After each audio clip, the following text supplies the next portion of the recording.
wabarakatuh. Bismillah, alhamdulillah, wassalatu wassalamu ala rasulillah wa ala alihi wa sahbihi wa ala amma ba'd. Teman-teman sekalian, para peserta diskusi atau bedah buku pada siang hari ini, baik dari Fatayat maupun organisasi lain, terutama para pembinanya, Mbak Ida, MC, Mbak Amalia, dan teman-teman yang lain. Terkait pertanyaan tadi, kalau motivasi, ya saya sebagai umat Islam atau terutama umat Nabi Muhammad SAW itu tertantang ketika Nabi mengatakan bahwa risalah paling utamanya adalah akhlakul karimah atau menyempurnakan akhlak. Tapi kok pada prakteknya kita tidak memiliki konsep-konsep kunci ketika menjelaskan terkait dengan akhlak yang harus terhadap perempuan. Jadi kita secara ideal itu kan sering mengatakan rahmatan lil alamin, sering mengatakan menyempurnakan akhlakul karimah. Tetapi ketika melihat perempuan misalnya, ketika memandang perempuan misalnya, kok akhlakul karimahnya nggak keluar.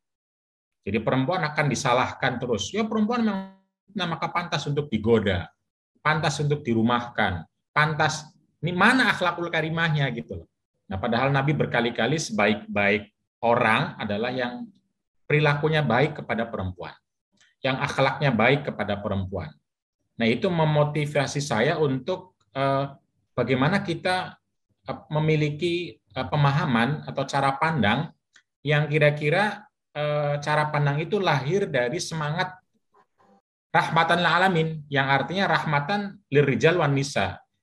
Anugerah, jadi hadis Nabi, Quran, Islam itu menjadi anugerah bagi perempuan agar menjadi manusia yang bermartabat, tidak direndahkan, tidak dilecehkan, tidak dianggap remeh, tidak disalahkan terus gitu. Dia manusia yang bermartabat karena kata Allah, walaqad karramna bani Adam, semua anak cucu Adam adalah bermartabat, mulia. Kalau pada saat yang sama ya menjadi hamba Allah sebagai juga hamba Allah, sehingga tidak dianggap menjadi hambanya laki-laki. Lalu laki-laki hanya perempuan, tidak, tapi semua adalah hamba. Tuhan kita sama adalah Allah Subhanahu wa taala. Dan kemudian tentu saja laki dan perempuan, kata Quran, kata hadis, itu menjadi khalifah fil ard, menjadi mandat taris Allah untuk mewujudkan seluruh kebaikan di muka bumi ini. Punya ayat Quran untuk berbuat baik tentang menjadi pribadi muslim yang bertakwa kepada Allah dalam hal sosial, dalam hal berjalan, bekerja, apalagi semua ayatnya itu kan banyak. Nah, ini perempuan juga punya mandat untuk amar ma'ruf nahi mungkar, untuk kerja, untuk berzakat, berhaji. Nah, lalu kita dikerdilkan oleh pandangan-pandangan yang seakan-akan perempuan itu salah semua kalau di luar, harus di dalam rumah, padahal di dalam juga dia lalu mengalami kekerasan lagi. Nah, ini kan karena salah cara. Nah, salah satu cara pandang yang paling dominan yang lalu itu menurut saya membuat banyak orang memaknai secara tidak rahmah dan tidak akhlakul karimah terhadap hadis adalah fitnah dan aurat. Jadi perempuan itu dipandang memiliki fitnah yang akan menghancurkan laki-laki. Di sisi yang lain, perempuan juga dianggap punya aurat yang akan digunakan oleh laki-laki untuk menghancurkan dirinya. Jadi ada dua potensi dalam tubuh perempuan itu, dalam diri perempuan itu. Fitnah artinya memesona, lalu aurat artinya sesuatu yang akan bisa dijadikan laki-laki untuk melemahkan dirinya. Melemahkan dirinya. Nah, fitnah dan aurat ini kemudian dibesarkan sedemikian rupa sehingga perempuan seperti tidak lagi menjadi manusia yang bermartabat, tidak lagi menjadi hamba Allah, dan tidak lagi menjadi khalifah fil ard. Seakan-akan lalu pandangannya ya perempuan itu adalah milik laki-laki. Perempuan itu adalah hambanya laki-laki. Perempuan itu adalah terserah laki-laki. Kalau di luar mengganggu laki-laki ya di rumah saja. Biar tidak mengganggu laki-laki. Di rumah lalu dia mungkin tidak mengganggu laki-laki tapi diganggu oleh laki-laki. banyak korban kekerasan misalnya. Nah, ini motivasi yang paling dasar. Lalu bagaimana kita berhijrah bersama-sama, bertransformasi bersama-sama dari cara pandang yang fitnah dan aurat menjadi cara pandang yang anugerah dan rahmat dan akhlakul karimah. Kenapa demikian? Ya karena potensi fitnah itu kalau kita baca Quran, hadis maupun fakta itu tidak hanya ada pada perempuan, tapi juga ada pada laki-laki. Potensi yang artinya bukan tubuh kalau dalam buku saya, atau bukan hanya tubuh, tapi segala kelemahan dalam diri manusia, itu juga tidak hanya ada pada perempuan, tapi juga ada pada laki-laki aurat itu. Kalau aurat adalah segala kelemahan yang membuat orang akan memanfaatkan kita. Gitu. Saya punya banyak kelemahan, dan kelemahan itu bisa dipakai oleh orang lain untuk menjatuhkan saya. Itulah arti aurat yang umum ya. Dan perempuan punya, laki-laki punya. Kenapa cuma perempuan yang dianggap aurat? Perempuan yang dianggap fitnah. Nah, di sisi yang lain, semua pasti tahu bahwa perempuan sebagai diri itu tidak hanya soal fitnah dan aurat.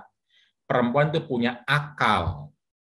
Yang semua orang tahu banyak perempuan, pintar, sensus mengatakan yang angka keberhasilan perempuan belajar lebih tinggi di mana-mana dibanding laki-laki. Belajar perguruan tinggi, belajar di SD, SMP, yang menang dalam olimpiade itu banyak laki-laki. Kok dibilang apa namanya, misalnya tidak punya akal atau setengah akal, itu kan lucu. Nah, begitupun Nabi juga kita pernah punya orang seperti Khadijah. Itu Khadijah itu kan orang yang kaya raya, saudagar. Itu gimana kok bisa lalu kita bilang orang perempuan terbaik di dalam rumah gitu. Nah, pada contoh Khadijah saja pasti jadi saudagar itu ya zaman dulu belum ada online.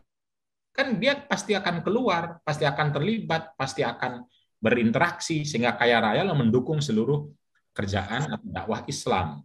Jadi saya kira banyak dan hadis-hadis maupun ayat Al-Qur'an yang menunjukkan bahwa perempuan sebagaimana laki-laki sesungguhnya adalah manusia yang bermartabat, hamba Allah, dan punya tugas khalifah fil ard, yang tentu saja dalam pelaksanaannya harus dalam relasi mubadalah atau kesalingan, dengan memahami secara asasi ada perbedaan biologis dan sosial yang harus diperhatikan tentu saja, tapi tidak bisa cara pandangnya itu pokoknya fitnah, pokoknya aurat, pokoknya nggak boleh, pokoknya nggak bisa, pokoknya perempuan setengah akal, pokoknya perempuan penduduk neraka terbanyak, pokoknya terus sehingga akhirnya perempuan ya jadi salah semua, neraka semua, kapanpun dimanapun perempuan tidak pernah punya kesempatan untuk menjadi manusia yang bermartabat, hamba Allah dan khalifah fil ard.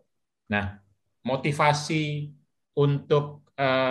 keagamaan inilah yang membuat saya lebih sustain, lebih terus menerus, lebih abadi anggaplah untuk bisa terus membaca Quran, hadis, literatur, fikih, mengambil saripatinya, mengambil inspirasinya, mengambil pemaknaan baiknya, sehingga kita punya modal untuk bersama-sama mengembangkan kehidupan ini yang lebih tinggi, menjadi pribadi yang soleh-solehah, menjadi keluarga yang thayyibah, menjadi masyarakat yang khairu ummah, dan negara bangsa yang baldatun thayyibatun wa rabbun ghafur, sehingga kita lalu bersama-sama menjadi orang yang betul-betul anugerah lil alamin, rahmatan lil alamin, menjadi anugerah.